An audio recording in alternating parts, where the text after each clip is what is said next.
Bueno, muy bien. De entrada les pregunto si me escuchan bien o si hay algún problema con el audio. Se Yo te escucho escucha bien. bien. Ok, perfecto. Bueno, entonces, buenos días nuevamente a todos los compañeros, al doctor Haider. En esta mañana a mediodía que vamos a tratar varios temas. En el contexto de esta rotación en la que estamos, vamos a tratar primeramente el tema de arritmias cardíacas, presentado por mi persona Manuel Andrés Viloria y mis compañeros Cristian Álvarez y Dana Quevedo. Para iniciar, pues les aclaro, nosotros vamos a tratar el tema desde la perspectiva de la clasificación de las arritmias por su frecuencia. Entonces vamos a estar hablando primero, bueno, vamos a hacer una introducción general obviamente, y luego vamos a estar hablando de las taquiarritmias como tal, mi compañera Dana Quevedo y yo, y finalmente mi compañero Cristian Álvarez va a estar tratando el tema de bradiarritmias. Entonces, no siendo más, haciendo esa aclaración, comencemos, porfa. Pasa, Dana, porfa. Bueno, empezamos obviamente con una definición. El término arritmia se refiere a cualquier cambio en la secuencia normal de los impulsos eléctricos. Eso es lo que nos dice la Sociedad Americana del Corazón. Las arritmias cardíacas son alteraciones del ritmo cardíaco sinusal normal que se producen por alteraciones en la generación y o la conducción del impulso eléctrico. Estos impulsos pues, pueden resultar siendo demasiado rápidos, demasiado lentos y irregulares, y eso obviamente va a provocar que el corazón lata o muy rápido, o muy lento, o de manera irregular. Entonces, cuando el corazón no late correctamente, pues obviamente no va a bombear la sangre de manera eficaz, que es pues su función principal. Y cuando ese corazón no bombea sangre de esa manera eficaz, entonces los órganos como el pulmón, el cerebro, riñón, etcétera, como todos los demás órganos, no van a funcionar correctamente y pueden dejar pues haber un mal funcionamiento o incluso sufrir un daño ya de manera irreversible. Entonces, en ese sentido, pasa por favor, Ana. Hay unos factores de riesgo para que las personas sufran de arritmias, por supuesto. Tenemos que la edad, tenemos también antecedentes familiares y genética, hábitos como el tabaquismo, el alcoholismo y el consumo de droga, algunos medicamentos, otras patologías como infarto agudo del miocardio, sea todo lo previo, malformaciones congénitas, las enfermedades renales también, la EPOC, la obesidad y el hiper o el hipotiroidismo. ¿La edad por qué? Porque, o sea, a medida, perdón, lo que pasa es que a medida que envejecemos, pues hay cambios que se producen en el corazón, como por ejemplo la fibrosis, y afectos de otras afecciones crónicas. Esto obviamente va a aumentar el riesgo de padecer una arritmia en algún momento. Además, en los adultos mayores también, estos tienen más probabilidad de tener otras afecciones, como por ejemplo hipertensión arterial, insuficiencia cardíaca, diabetes, alguna enfermedad tiroidea, que como vemos también son factores de riesgo en sí mismos para una arritmia. La parte de los antecedentes, porque obviamente la arritmia puede afectar a varios miembros de la familia.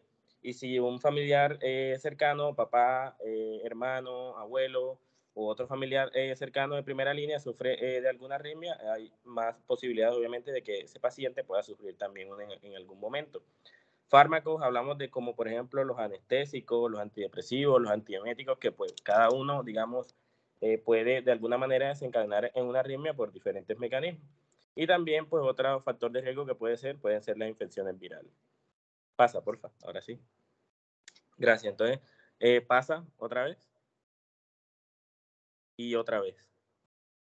Listo, déjala ahí. Entonces, vamos a hablar de la clasificación de las arritmias. Entonces, podemos clasificarlas según su origen, según su frecuencia cardíaca y según su modo de presentación. Según su origen pueden ser supraventriculares o ventriculares. Entre las arritmias supraventriculares, vemos aquí la lista, tenemos la taquicardia sinusal, el flúter auricular, la fibrilación auricular, la taquicardia paroxística supraventricular, la taquicardia auricular, las extrasístoles supraventriculares y la bradicardia sinusal, que eso obviamente hace más parte ya de la bradiarritmia. Y tenemos las arritmias ventriculares, como son las extrasístoles ventriculares y la taquicardia y fibrilación ventricular. Entonces, es la manera de clasificarlas por su origen, ¿ok? Entonces, vamos a ver ahora cómo las clasificamos según la frecuencia cardíaca, que es en lo que nos basamos en este seminario. Pasa, por favor. Ok, entonces, según su frecuencia cardíaca, podemos tener que estas pueden ser rápidas o taquicardias, que es cualquier ritmo, obviamente, con una frecuencia mayor a 100 latidos por minuto. Y en este caso, pues el ritmo puede ser sinusal y se puede presentar por diferentes motivos, ejercicio, fiebre, enfermedades como el hipertiroidismo, un cuadro anémico, etc. Y tenemos entre las que encontramos las taquiarritmias, tenemos la taquicardia sinusal, las taquicardias que se originan en las aurículas, como la taquicardia auricular, la unifocal, la multifocal, el flóter y la fibrilación auricular. y las taquicardias que usan el nodo AB como parte de su circuito también, así como la taquicardia ventricular. Y ya las bradiarritmias, que son cualquier ritmo que tiene una frecuencia cardíaca menor de 60 latidos por minuto y que se pueden presentar ya por alteraciones del nodo sinusal, del nodo auriculoventricular, del sistema His-Purkinje, como los bloqueos distales, alteraciones combinadas, etc. Ese tema ya se va a tocar puntualmente cuando se hablen de las bradiarritmias. Y bueno, lo otro es por su modo de presentación, que estas pueden ser crónicas o paroxísticas. Pasa, por favor. Entonces, tenemos, ahora sí entremos en lo que son las taquiarritmias. Entonces, vamos digamos, a diferenciar esta en lo del origen, como dijimos al principio, en supraventriculares o ventriculares. Entre las supraventriculares encontramos la taquicardia, que esta tiene origen en las aurículas, suele ser persistente. Tenemos la taquicardia paroxística, se caracteriza porque tiene un inicio y un final brusco y pues la mayoría de veces son sintomáticas. Tenemos el aleteo flutter auricular, que es cuando hay una frecuencia cardíaca regular y está alrededor de los 150 latidos por minuto. Y tenemos la fibrilación auricular, que esta tiene un ritmo cardíaco rápido y regular y se produce, pues como lo sabemos, por una actividad eléctrica que es caótica en la aurícula. Y las ventriculares, que se dividen en extrasístoles ventriculares, el cual es un impulso, o sea, que nace desde un punto aislado y se anticipa al ritmo normal. Y tenemos la taquicardia ventricular, que puede ser no sostenida, que tiene un tiempo menor a 30 segundos, o sostenida con un tiempo mayor a este. Y la fibrilación ventricular, el cual es un ritmo desorganizado con ausencia de latido. Es mortal porque estamos hablando de un paciente que prácticamente está en paro cardíaco. Entonces, ahora sí, vamos a hablar de cada una de ellas. Entonces, empecemos hablando de las supraventriculares con la taquicardia sinusal. Pasa y pasa otra vez. Eso, déjala ahí, por favor. Entonces, tenemos que esta consiste en un ritmo cardíaco que está originado y conducido normalmente, ¿sí? Eso lo sabemos, pero tiene una frecuencia cardíaca mayor a la vital. O sea, la frecuencia cardíaca generalmente se encuentra entre los 100 y los 160 latidos por minuto. El intervalo RR en este caso es irregular y la onda P pues es normal antes de cada QRS. Esta es fisiológica y puede producirse por distintos motivos. Por ejemplo, hay condiciones fisiológicas como el ejercicio, la ansiedad, la excitación, las emociones cotidianas. Hay condiciones patológicas como la fiebre, hipoxia, hemorragia, la hipotensión, la anemia, o por fármacos como la adrenalina, atropina, hidralacina, cafeína y alcohol. En este caso, ¿qué es lo que pasa? O sea, no, en general, esta, digamos, no precisa un tratamiento específico, pero sí se debe tratar de, digamos, tener impacto sobre la causa que está originando esta taquicardia. Como por ejemplo, si es el tabaco, entonces dejar el tabaco, corregir la anemia en un paciente que sea anémico, etcétera, etcétera. Pasa, por favor, para ver la imagen. Entonces, aquí vemos. Pasa otra vez para que salga el cuadrito. Entonces, aquí estamos viendo la taquicardia sinusal, ¿sí? Aquí en este caso tenemos unos 12 cuadritos entre R y R. En ese sentido, estamos hablando de que este paciente tiene aproximadamente 125 latidos por minuto de su frecuencia cardíaca. ¿Ok? Entonces está taquicárdico. Pero ¿qué vemos? Hay ondas P que tienen una morfología igual y hay una onda P antes de cada complejo QRS. En ese orden de ideas, estamos hablando aquí en este caso de una taquicardia sinusal. Pasa, por favor. Vale, ahora hablemos entonces del flutter auricular. En este caso, ¿qué pasa? Las aurículas se están contrayendo de manera acelerada y paroxística. El ritmo puede ser tanto regular como irregular. Y en este caso, las contracciones auriculares están por fuera del nodo sinusal, por lo que no va a haber onda P. En este sentido, lo que van a aparecer es lo que se conocen como ondas F mayúsculas. En este caso son mayúsculas, las cuales son regulares y pueden tener una frecuencia auricular, ojo, entre los 250 y 350 por minuto. Cuando estas llegan al nodo, pues se bloquean en una relación 2:1, 3:1, 4:1. ¿Qué nos quiere decir esto? O sea, que por cada onda F, ya sean 2, 3 o 4 ondas, va después a aparecer un complejo QRS. De manera entonces que la frecuencia ventricular puede llegar a ser la mitad o incluso hasta la cuarta parte de la frecuencia auricular. Ya lo vamos a ver en el EKG. Entonces, la principal causa del flutter auricular es la cardiopatía isquémica. Pasa, por favor. Entonces, aquí vemos esta imagen, ¿cierto? Entonces, hay que tener algo en cuenta, y es que generalmente los intervalos RR nos dan a nosotros la frecuencia ventricular, mientras que los intervalos PP nos dan la frecuencia auricular. Eso se da normalmente cuando hay un ritmo sinusal, pero en este caso son las ondas F y digamos el intervalo FF el que nos termina dando la frecuencia auricular. Entonces, en esta imagen que estamos viendo, esto es un flutter auricular. Como vemos, hay un bloque 3:1, es decir, que por cada 3 ondas F se presenta un complejo QRS, como podemos observar en la imagen. Pasa, por favor. Disculpa, no pasa. Sí. Bueno, ahí claramente podemos ver lo que son los ritmos, esas ondas P que no conducen, ¿verdad? Están obstruidas. Y como lo dijo el compañero, causa principal, la isquemia miocárdica. El tejido se vuelve fibroso, es un tejido que se muere, pues principalmente se vuelve fibroso, y como quiera que sea, pues todo lo que tiene que ver con el impulso, ¿verdad? El impulso nervioso que debió pasar por ahí no pasa. Entonces son unas ondas P que no conducen, están bloqueadas. En este caso la proposición sería 2-1, ¿no? 2 que no conducen y una que sí. Sí, exacto. La proporción es 2-1, 2-1. pero termina siendo, o sea, como proporción es 2-1, pero como bloque, digamos, es 3-1, porque hay Ok. 3 ondas F antes del QRS. No, más bien es la que tú dijiste, 3-1. Bloque de 3. Uh-huh. 3 Bueno, F y después el QRS que conduce. la particularidad de estas ondas de Flutter, entre otras cosas, pues para que sea más fácil aprender la morfología, esto se parece a una sierra dentada, pelito de Bart Simpson, ¿verdad? Pelo de Bart Simpson aquí. Y fácilmente se nos puede convertir en una taquicardia ventricular. Y ustedes saben, pues, que la taquicardia ventricular, pues, es una arritmia, pues, de más difícil manejo. Entonces, bueno, continúa. Dale. Pasa, Dana, por favor. Otro ejemplo, 3 ondas F antes de cada QRS. Esto es lo que se conoce como el bloque 3-1 en un flóter auricular. Vale, la fibrilación. Ahora hablemos de la fibrilación auricular. Entonces, esta se presenta con más frecuencia en las personas ancianas. En el EKG, pues, se va a caracterizar porque hay presencia de ondas F, pero minúsculas. Ya vamos a ver la diferencia entre las que vimos anteriormente. El RR en este caso es variable y va a haber ausencia total de onda P antes de cada QRS. La frecuencia auricular suele ser de 350 contracciones por minuto, mientras que la ventricular es obviamente de más de 100 latidos por minuto porque estamos hablando de una taquiarritmia. Con cierta frecuencia puede apreciarse la coexistencia de que hay un flóter y una fibrilación al mismo tiempo y se puede ver en el mismo trazado, ya lo vamos a observar. Entonces, las causas principales de fibrilación auricular son una valvulopatía mitral reumática, la hipertensión arterial también, enfermedad coronaria y el hipotiroidismo. Entonces, esta se va a caracterizar porque hay un ritmo cardíaco rápido y totalmente irregular. Si quieres, puedes ir poniendo la imagen, dale.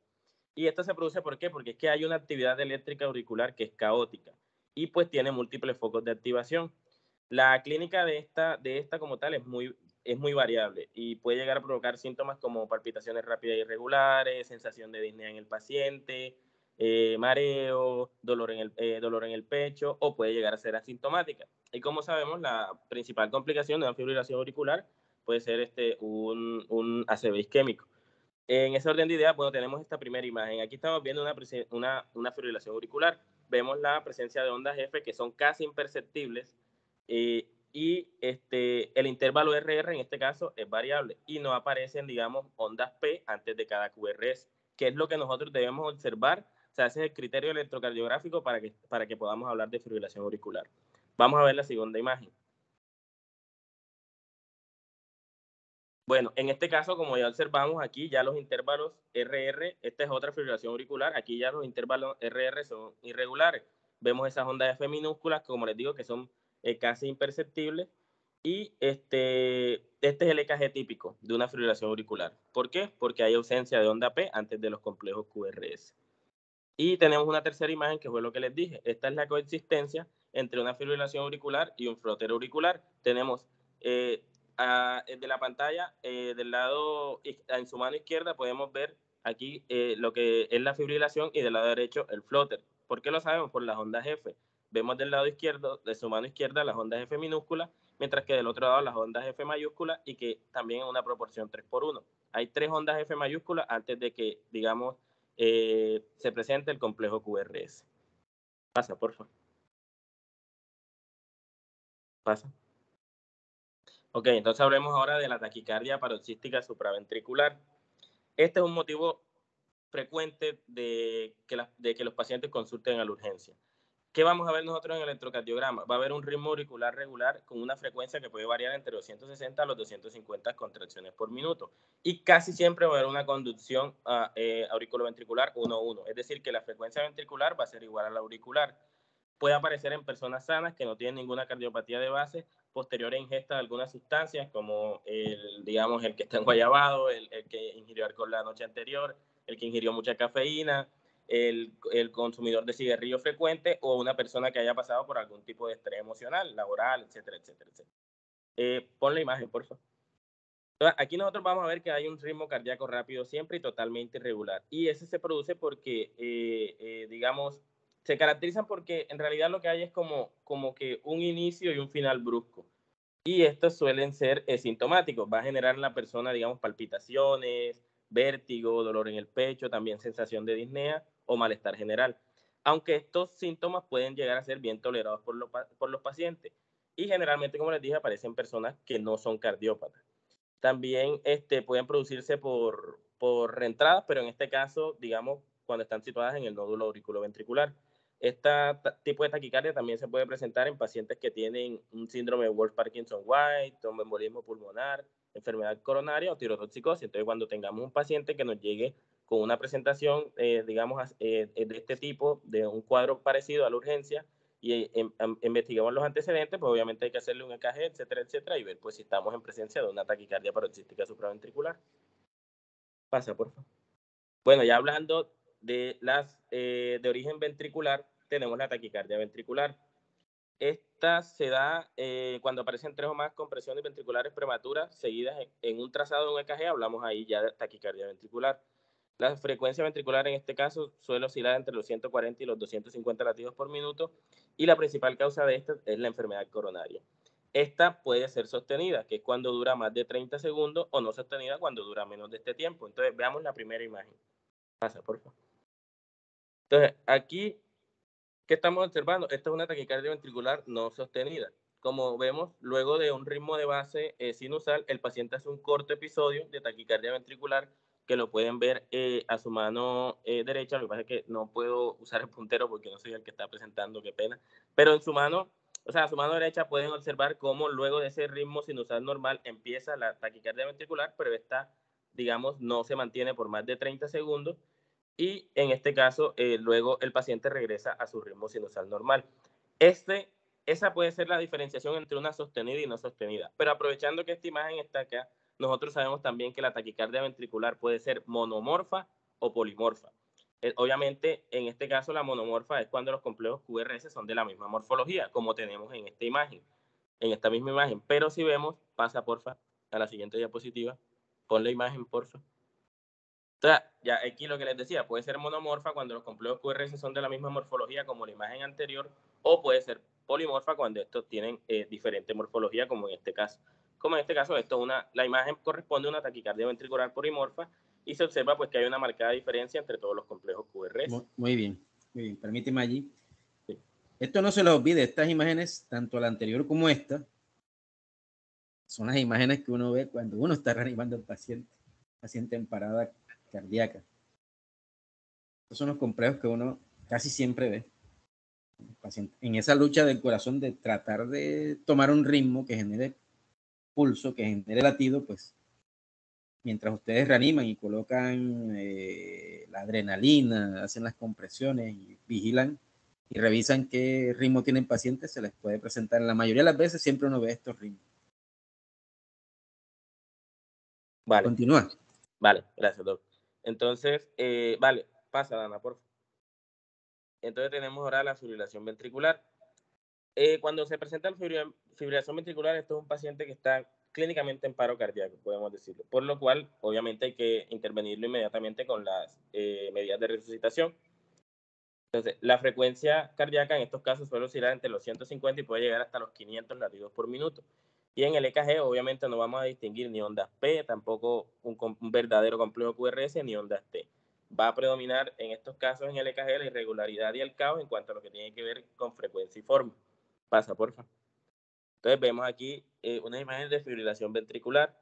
En este caso la frecuencia ventricular es aproximadamente de 300 latidos por minuto y como observamos un ritmo caótico, no es posible que identifiquemos una onda P, ni tampoco un complejo QRS, ni tampoco ondas T. Así se nos puede presentar una fibrilación ventricular, que es un paciente que está clínicamente en paro cardíaco. Vale. Las manifestaciones clínicas. Entonces, varían desde una normalidad electrocardiográfica casual en un paciente que está asintomático, que puede hacerse un chequeo de rutina y se las detectaron, hasta emergencias médicas como un paro cardiorrespiratorio, como pudimos observar mientras veíamos el ejemplo de cada uno. Entonces, hay que resaltar que estas manifestaciones van a depender obviamente de la alteración electrocardiográfica, el tiempo de transcurrido que tenga el paciente con esa patología y el grado de daño que haya sufrido obviamente ese corazón.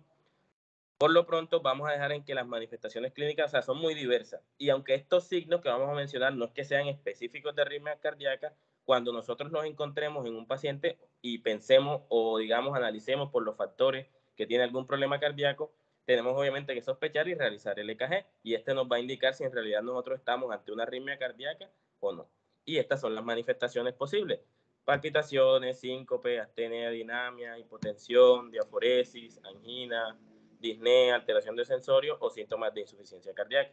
Entonces, por ejemplo, si los síntomas principales son las palpitaciones o la taquicardia, esto nos sugiere obviamente que estamos en presencia de una taquiarritmia. Ojo, hablo de sugiere. Obviamente hay otros estudios que hay que realizar.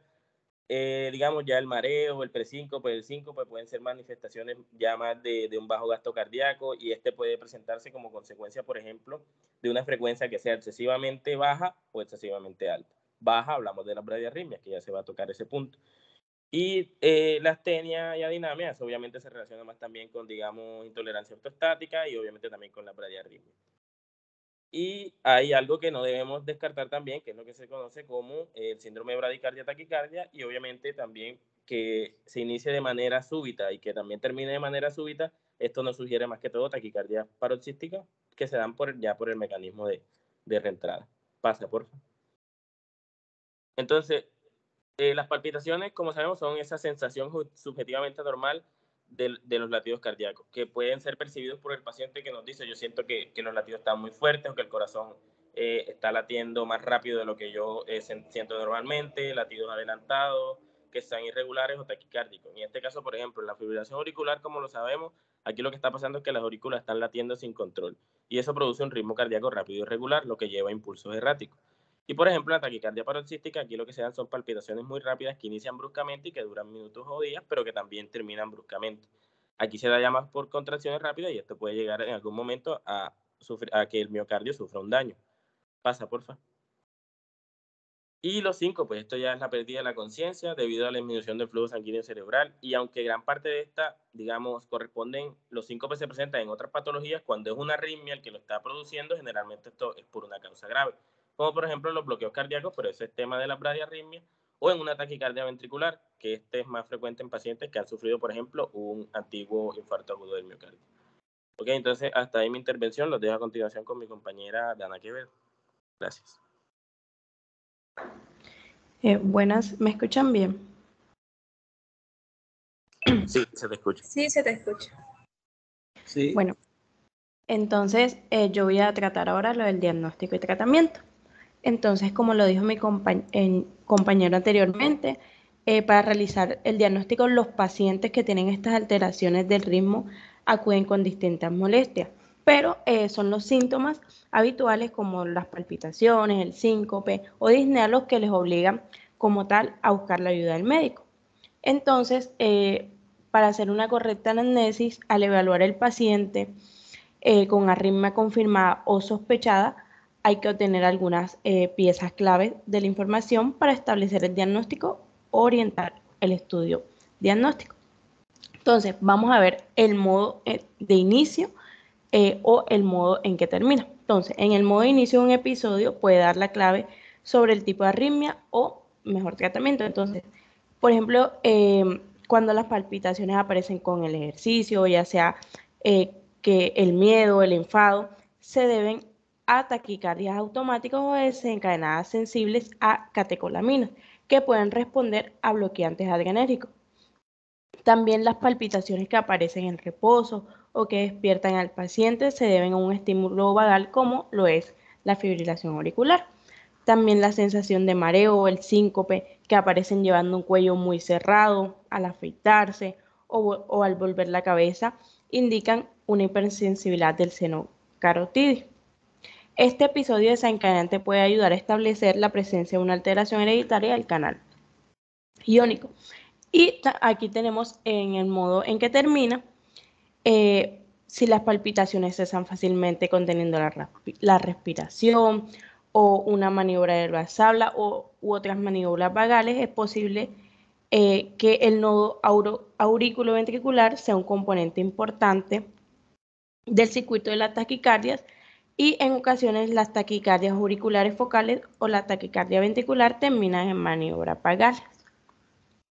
Entonces también debemos ver la frecuencia de los episodios, su duración o gravedad de sus síntomas, la frecuencia cardíaca durante los episodios, si es rápida, lenta, regular o irregular, las características del modo de inicio y la frecuencia de los episodios, si hay antecedentes farmacológicos y alimenticios, si hay existencia de enfermedades sistémicas que se asocian a arritmias como el EPOC, la tirotoxicosis, la pericarditis, la insuficiencia cardíaca, si hay lesiones torácicas, cirugía, radioterapia o quimioterapias previas, y si tenemos antecedentes familiares. Entonces, ¿qué debemos buscar en el examen físico? Debemos ver la frecuencia cardíaca y la presión arterial, qué grave afectación tiene este paciente, la presión venosa yugular y de la forma de onda, como en el bloqueo cardíaco completo, la taquicardia ventricular, y hay que realizar en las maniobras ya sean de Valsalva o en masaje cardiaco. Entonces, también hay que hacer un electrocardiograma. Aquí que vamos a ver, entonces hay unas diferencias electrográficas para el diagnóstico de taquicardia por complejo por RSA. Si tenemos la taquicardia ventricular, va a iniciar con una prematura, pero si ahora la taquicardia ventricular va a tener un inicio con un complejo prematuro. En la supraventricular cambia el intervalo PP. Para un momentico. Hola. Para un momentico que entrecortado. No sé si a todos les está pasando. Escucha entrecortado, no te puedo entender. Sí, se entrecorta un poco. Sí, lo que has hablado en un minuto no te lo entendí. ¿Quién está hablando, perdón? Dana. Dana, ¿cómo estás? Mira para ver si tienes algún problema de conexión. Que no sé si es el internet. Ya.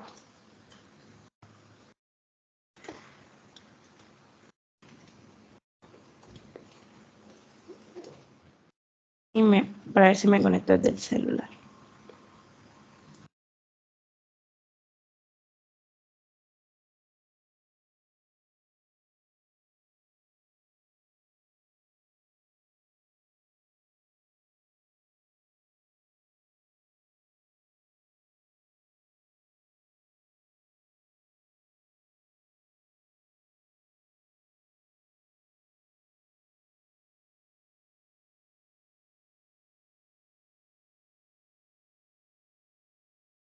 Ahí sí me escuchan mejor. Sí, exactamente. Vale. Entonces, como estaba diciendo, la taquicardia supraventricular tiene cambios en el intervalo PP que preceden a los cambios en el intervalo RR, y en la taquicardia ventricular los cambios en el intervalo RR que preceden a los cambios en el intervalo PP.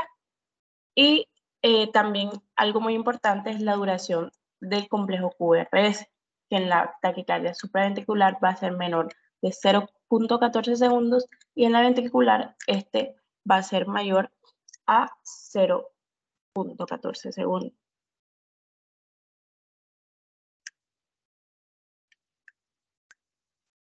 Bueno, entonces aquí tenemos como un diagrama para evaluar, para hacer el diagnóstico. Entonces, tenemos que las bradiarritmias son menores a 60 latidos por minuto, que puede ser una bradicardia sinusal, un síndrome del seno enfermo, un ritmo de escape de la unión AB o ventricular. También puede ser por retraso en la conducción, bloqueos AB de primer, segundo y tercer grado, bloqueo fascicular y bloqueo de la digitis. Y ya las taquiarritmias, que son mayores a 100 latidos por minuto. Vamos a hablar primero de las que tienen un QRS ancho mayor a 120. Si tienen un intervalo RR regular, pueden ser una taquicardia ventricular o ritmo inexplicado, puede ser una taquicardia supraventricular o con aberración de la conducción.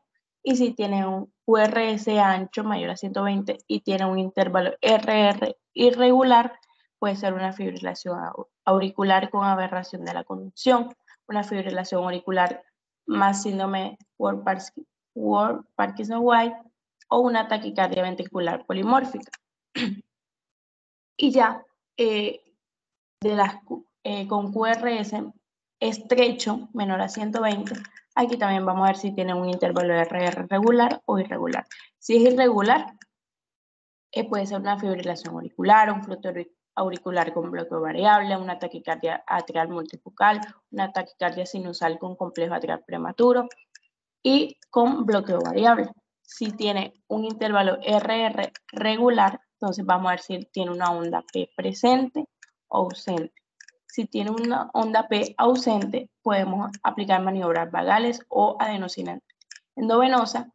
Se finaliza la taquicardia.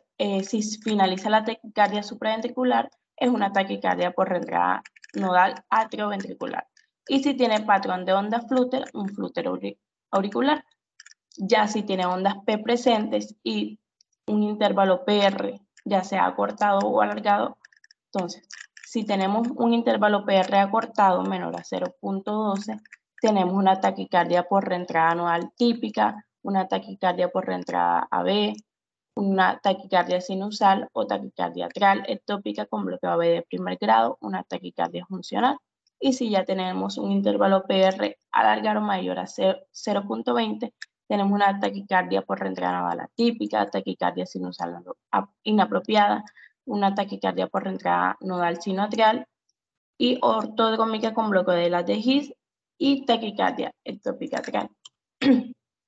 También se pueden hacer otras pruebas adicionales, como son las pruebas de esfuerzo, el registro electrocardiográfico intrahospitalario, registro electrocardiográfico a largo plazo, como son el Holter, el registro de episodios, registro de implante continuo, un estudio con la mesa basculante y estudios electrofisiológicos invasivos. Entonces, ¿cuál es el pronóstico de esto? Entonces, en las arritmias supraventriculares, el pronóstico, como la fibrilación auricular y el flúter, es en general benigno. Tan solo cuando no se controla la frecuencia cardíaca en individuos ancianos o previamente cardiópatas puede conducir a una insuficiencia cardíaca. Asimismo, la fibrilación auricular es un factor de riesgo para el ictus cerebral o enfermedad tromboembólica.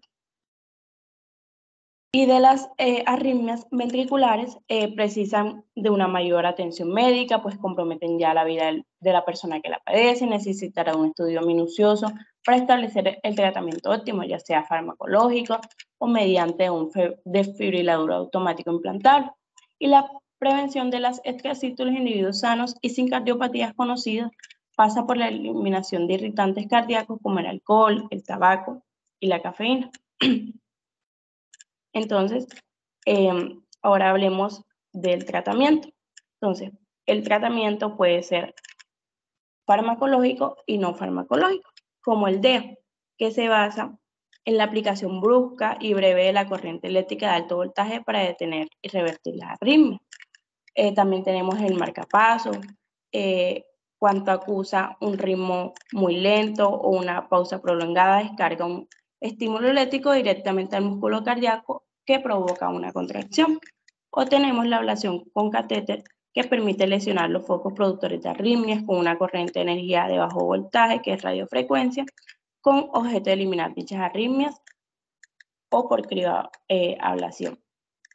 Entonces, ya hablando del tratamiento, entonces primero tenemos que evaluar si la frecuencia cardíaca es adecuada para el estado clínico del paciente. Entonces, si es mayor a 150 latidos por minuto, si existe taquiarritmia, vamos a identificar y tratar las causas subyacentes. Si tiene la vía aérea permeable, oxígeno, si hay hipoxemia, monitoría cardíaca, tensión arterial y oximetría. Entonces, si la taquicardia persiste a la causa, si tiene hipotensión, estado mental alterado, signos de shock, molestias torácicas isquémica aguda y insuficiencia cardíaca aguda, si es sí o si es no. Entonces, si es sí, se va a dar cardioversión sincrónica hasta 3 intentos. Y si no hay éxito, se puede dar amiodarona, 300 miligramos intravenosos en 10 o 20 minutos, o procainomida, 10 a 15 miligramos por kilo en 20 minutos, y repetir la descarga sincronizada. Si es no y tiene un QRS estrecho, vamos a ver si este es irregular. Entonces, si es irregular, puede tener una fibrilación auricular. Entonces, aquí, ¿qué hacemos? Va a haber control con betabloqueantes o diltiazem, se puede considerar la digoxina o amiodarona si hay evidencia de fallo cardíaco, anticoagulación si la duración es mayor a 48 horas. Si el QRS es estrecho irregular, se puede utilizar las maniobras vagales. Y si es QRS ancho e irregular, se trata como complejo estrecho, si hay fibrilación auricular con bloqueo de rama, y se administra 2 gramos de magnesio en 10 minutos si hay torsión de punta. Entonces, una taquicardia persistente que causa inestabilidad y tiene un QRS estrecho ancho más regular, entonces si es regular, las maniobras vagales, si son inefectivas, se va a poner adenosina, 6 miligramos en bolo intravenoso rápido. Si es inefectivo, se administra 12 miligramos. Si vuelve a ser inefectivo, se administra 18 miligramos y un monitoreo de ecocardiográfico continuamente. Si este es inefectivo, otra vez miramos si el QRS es ancho o estrecho. Si es ancho, agregamos procainomida o amiodarona, y si es estrecho, verapamil o diltiazem o un beta bloqueador. Si esto es inefectivo, volvemos a hacer una descarga sincronizada hasta los 3 intentos. Entonces, aquí tenemos como la clasificación de los antiarrítmicos. Tenemos los de clase 1, que estos no disminuyen la velocidad máxima de la fase 0 de polarización por bloqueo de la corriente de entrada de sodio en los tejidos. Entonces tenemos el 1A, que son la quinidina, procainamida, que estos disminuyen la velocidad máxima de todas las frecuencias cardíacas y alargan la duración del potencial de acción.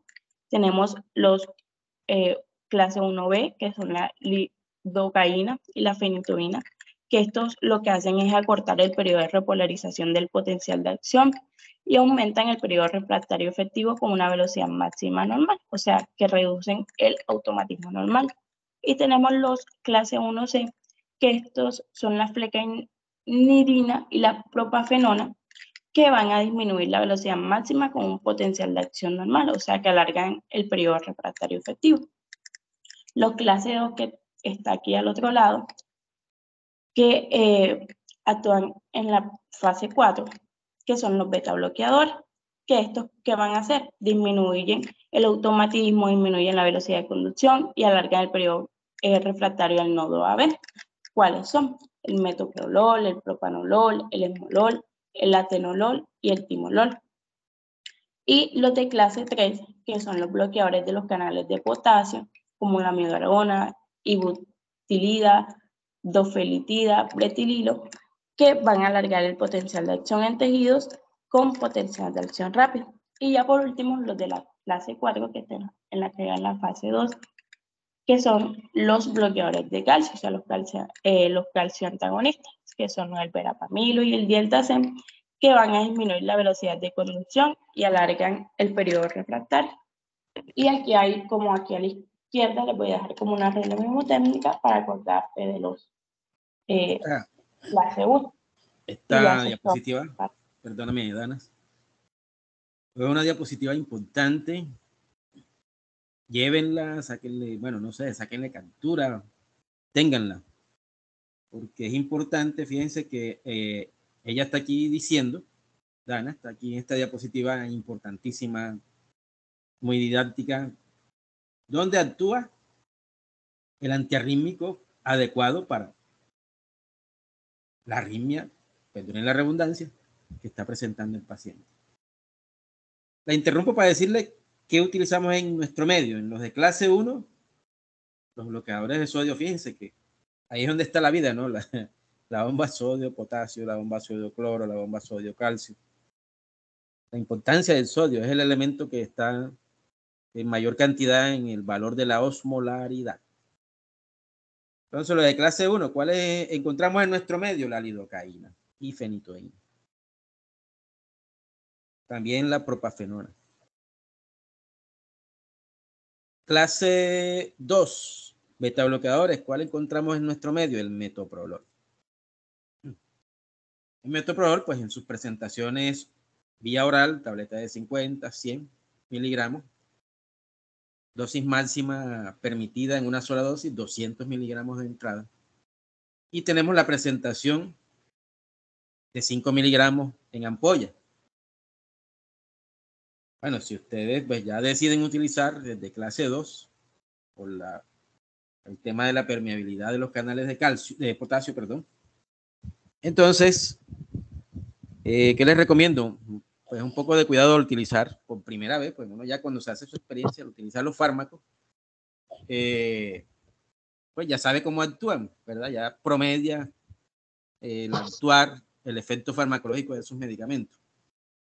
Pues metoprolol, pues la particularidad que tengo que decirles es que inicien no con la dosis de 5 miligramos, no toda la ampolla, porque he visto ya 2 casos en que le ponen toda la ampolla y hace el paciente una parada, un ritmo asistólico, pero casi que inmediato. O sea, tanto el efecto del metoprolol sobre la permeabilidad de los canales de potasio que los bloquean y el paciente entra en asistolia y después tienes tú que estar reanimando. ¿Ok? Entonces vamos a utilizarlo en una dosis, primero una dosis de 2 miligramos, después le ponemos la otra y después le ponemos el último miligramo a ver cómo nos va. Eso en un periodo de 10, 20, 30 minutos entre cada dosis. Hay que esperar, pues no existe hasta el momento el medicamento mágico que tú lo pones y de una vez al segundo ya el paciente tiene el efecto que tú deseas. No, ya eso no existe todavía. Hay que ir dosificando y hay que ir esperando respuesta, sobre todo en estos pacientes con problemas hemodinámicos. La clase 3, ¿cuál encontramos en nuestro medio? La amiodarona, bloqueadores de los canales de potasio. ¿Ok? Es uno de los más comunes, uno de los más usados. Ahorita pues miramos cuál es la dosis en infusión. Ahorita que miremos la parte de cálculo de dosis. En la clase 4, los bloqueantes de los canales de calcio, tenemos el verapamil, el diltiazem. Los dos los conseguimos en nuestro medio. Entonces, ellos compiten por los receptores del calcio, ¿verdad? Que es importante también para el tema de la contractilidad, de la actividad del músculo como tal, de la acción del músculo. Bueno, la clase 4, listo, ya. Ahí está una regla mnemotécnica, que es la que les pido se aprendan para que ustedes sepan a qué es, cómo se van a enfrentar, cuál es el arsenal de medicamentos o fármacos que tienen disponibles para enfrentarse a una arritmia. Pueden seguir. Bueno, ya eso es todo por mi parte. Lo dejo con mi compañero Cristian.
No, no se te escucha. No te escuchamos.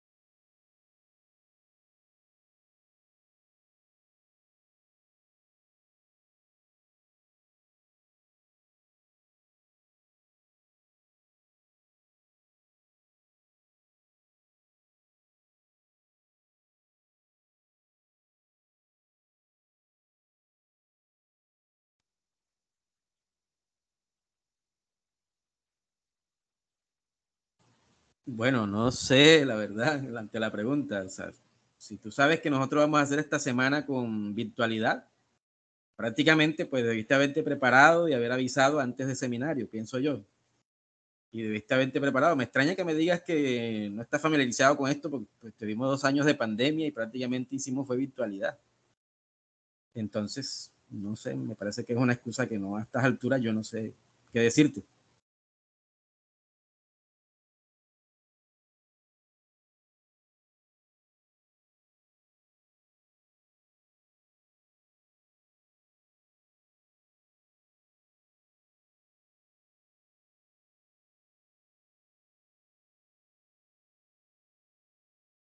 Por acá se me escucha.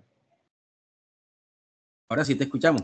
Ok, Sí, listo. ahora sí. Doctor, no, la cuestión no se trata de que no haya venido preparado eso, es que nosotros siempre hemos usado Meet para la No, es que realización, yo que no es la te primera estoy, vez que en mi es caso que yo yo no uso te estoy diciendo que estés para o no presentación. preparado. Escúchame, no te estoy diciendo que estés o no preparado para el seminario. Te estoy diciendo que me extraña que no Me estés me preparado. refería al programa. No, por eso. O sea, tú estás diciendo allí que tú no estás familiarizado con estas cosas. Te debiste haber preparado porque tú sabías que esta semana íbamos a hacerlo así, Sí, por señor. tema de fiesta y eso. Entonces, igual pues tuvimos prácticamente 2 años de pandemia en donde, bueno, ustedes tuvieron un año que fue pura virtualidad, ¿cierto? Entonces, Vuelvo y le reitero, nunca habíamos usado Microsoft Teams. no, pero Bueno, esto es lo mismo, esto es lo mismo. O sea, bueno, listo. sea Meet, sea lo que sea el La programa, sea cuestión Zoom, era del computador, porque me conecté desde el celular para poder hablar del micrófono. correcto. Por eso mismo, si tú viste, porque desde que estamos en esto, me has dicho que has tenido problemas con el tema de manejo del programa, pues debiste haber entrado al programa y familiarizarte. Esto no tiene, es la misma cosa, todos estos programas es lo mismo. Bueno, Empieza, pues. maestro, ya no. Bueno, sigamos. Bueno, continuando con el tema de bradiarritmias, vamos a dar un pequeño enfoque sencillo sobre cómo enfocarlas y cómo tratarlas cuando nos encontremos en el servicio de urgencias. Entonces, para comenzar, recordemos que las bradiarritmias se definen como aquellas de frecuencia cardíaca lenta, en la cual la AJA nos regala un corte de 50 latidos, de menor a 50 latidos por minuto.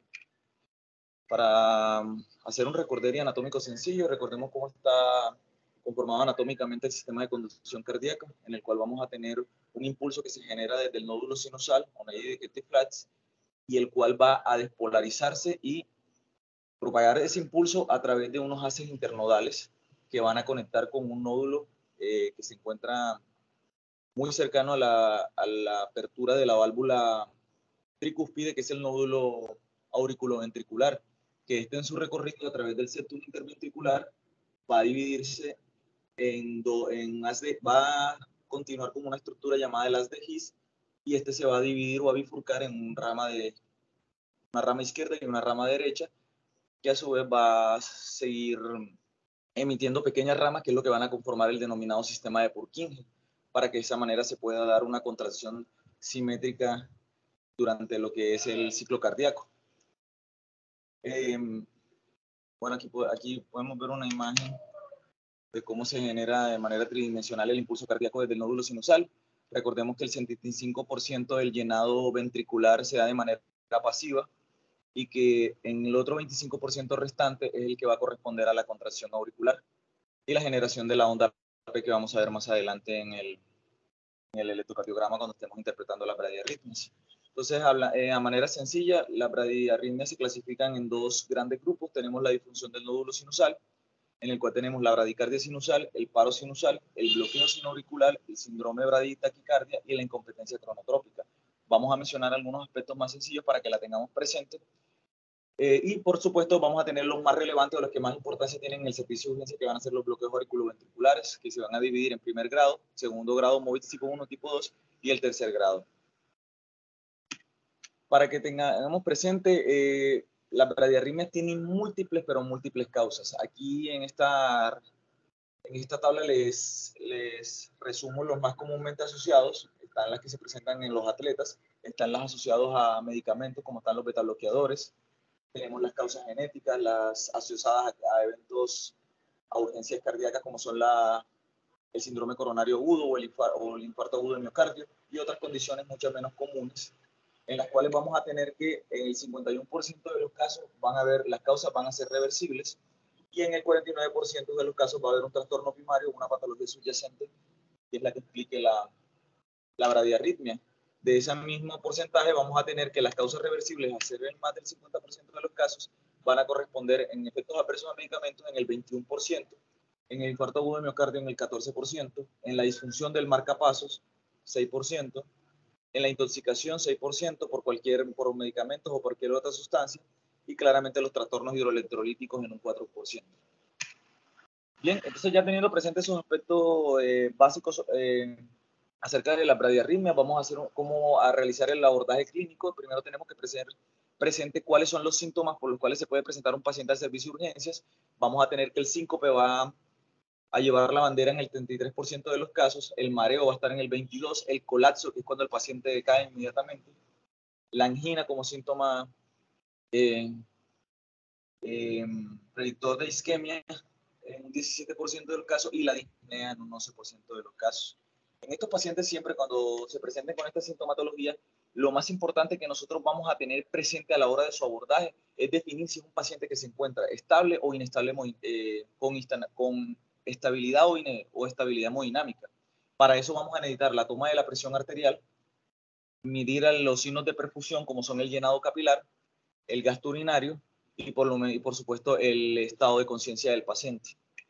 Entonces, ¿por qué es importante tener presentes estos aspectos clave? Porque de la inestabilidad hemodinámica va a depender el tratamiento inmediato que vamos a dar cuenta ahora cómo lo propone la Sociedad Americana del Corazón desde el 2015, y donde vamos a tener presente qué aspectos me hablan de que ese paciente está descompensado. La alteración en el estado mental, la alteración del estado mental, el dolor torácico isquémico, que el paciente curse con falla cardíaca aguda, que tenga hipotensión o que tenga otros signos de choque como son llenado capilar lento, las piernas frías, entre otros signos específicos. Entonces, ya teniendo presente estos aspectos importantes, podemos hablar un poco acerca sobre las diferentes tipos de bradiarritmias que nosotros nos vamos a encontrar en el servicio de urgencias. Recordemos que lo dividimos en dos grupos, que son aquellas que comprometen el nódulo sinusal y aquellas que son correspondientes a los bloqueos auriculoventriculares. Entonces, tenemos principalmente la bradicardia sinusal, donde vamos a ver que existe una onda P morfológicamente normal y que todas las ondas P, te damos cuenta que conducen un complejo QRS, pero lo hacen a una frecuencia cardíaca muy bajita. En este caso, si nosotros lo calculáramos, más o menos sería de 30 latidos por minuto. Un paciente que sí o sí va a estar sintomático. Tenemos luego la pausa sinusal. Un momento, por favor. Tenemos la pausa sinusal donde vamos a darnos cuenta que el nodo descarga lento, y llega un momento donde prácticamente se pierde esa ¿cómo es que se llama? Esa sincronización entre las ondas P y los complejos QRS, que puede ir de un tiempo de hasta 3 segundos.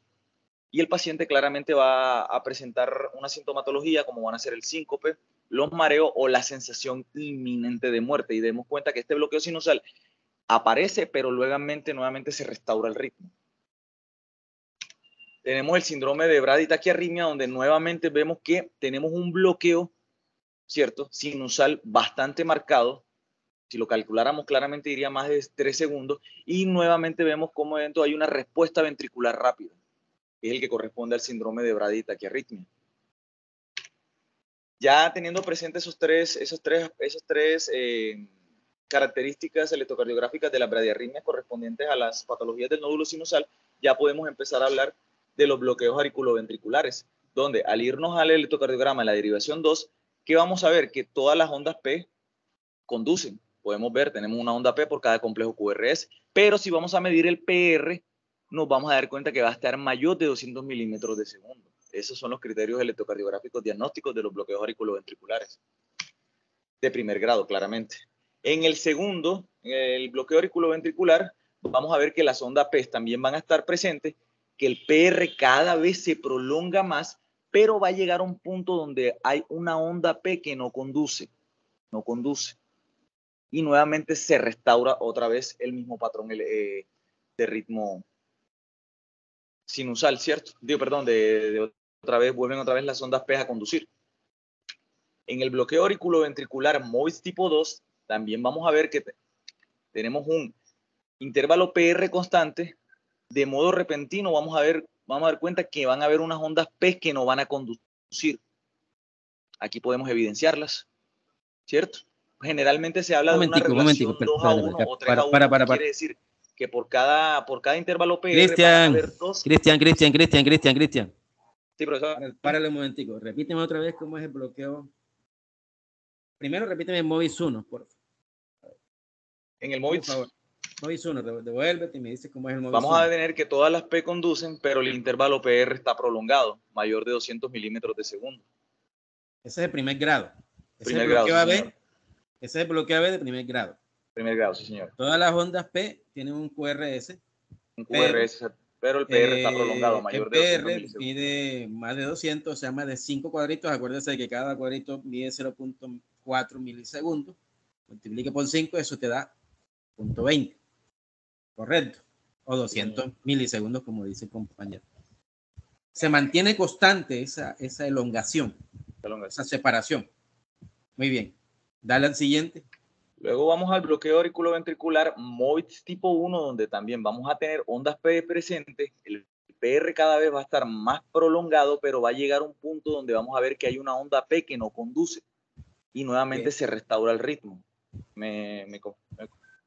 Sí, señor. Correcto. Okay, listo. La onda P, o sea, el complejo, la onda P se va separando paulatinamente del QRS hasta que una onda P no se acompaña de QRS. Ese es el MOVIS 1, bloqueo de segundo grado.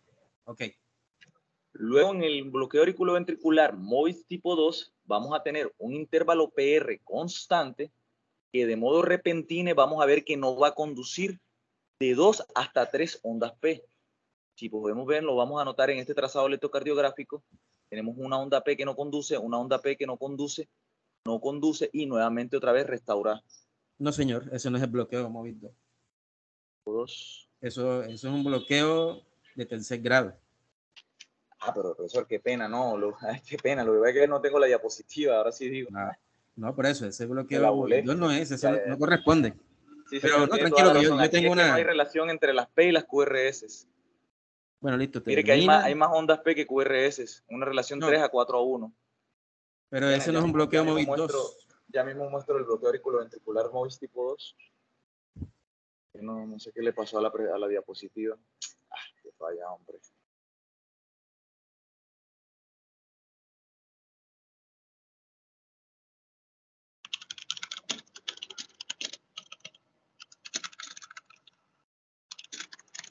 Hagamos algo, no te preocupes.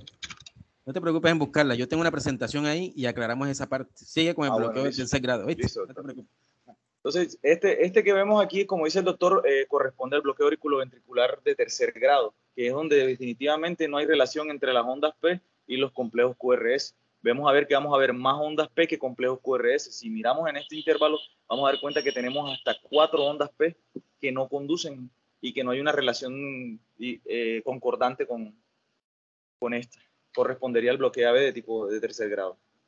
Listo, entonces, ya teniendo presente los diferentes tipos de bradiarritmias que acabamos de mencionar, lo principal siempre que nosotros tengamos una frecuencia cardíaca menor de 50 latidos por minuto va a ser claramente aplicar todos los manejos de soporte, ¿cierto? El protocolo ABCD, realizar un electrocardiograma de 12 derivaciones, donde vamos a poder identificar el tipo de arritmia, pero en el punto de manejo lo que nos va a interesar es si el paciente presenta o no criterios de inestabilidad hemodinámica. Si está inestable, si tiene inestabilidad hemodinámica, que son la hipotensión, la alteración mental, los signos de shock, llenado capilar lento, piernas frías, molestia torácica isquémica, o que tenga signos sugerentes de insuficiencia cardíaca aguda, ya sean signos congestivos o edema agudo de pulmón. Si el paciente presenta estos signos, el tratamiento de primera elección va a ser la atropina. Vamos a darles un bolo de 0,5 miligramos y lo vamos a repetir cada 3-5 minutos con una dosis máxima de 3 miligramos hasta que mejoremos la frecuencia cardíaca y claramente los signos de inestabilidad. Si nos resulta ineficaz la intervención con la atropina, ahí vamos a poder usar la electroestimulación cardíaca transcutánea, o también recomiendan usar el uso de dopamina o adrenalina en las dosis que nos recomiendan en este cuadro o en este detalle acá en específico. Si a pesar de esas intervenciones el paciente persiste inestable, ahí ya vamos a tener que considerar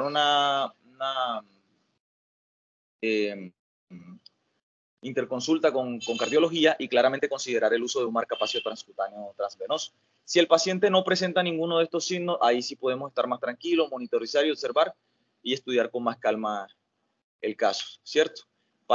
Recordemos las indicaciones para poner marcapasos transcutáneos, la bradicardia sintomática sin causa reversible, la FA permanente y bradicardia sintomática, un bloqueo de rama alterno que significa enfermedad de conducción de alto riesgo, o el bloqueo auriculoventricular de alto grado, MOVITS tipo 2 o bloqueo completo, independiente de que el paciente presente o no presente sintomatología. Y recordemos lo del insumo para colocar, la pseudoanalgesia y que claramente el paciente tenga el consentimiento de lo que se le va a realizar. Bueno, eso sería todo. Muchísimas gracias. Bueno, muy bien. Muchas gracias. Bueno,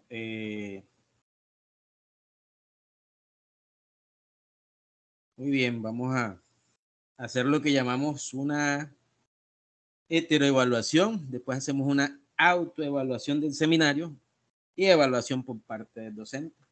Entonces, los integrantes de este seminario son Cristian, Dana y Manuel, ¿cierto?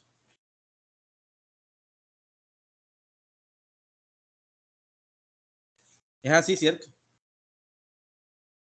Exactamente. Ok, listo, bueno. Bueno, el mismo grupo, califíquese su seminario. Vamos a hacer no vamos a grabar eso, vamos a quitarlo.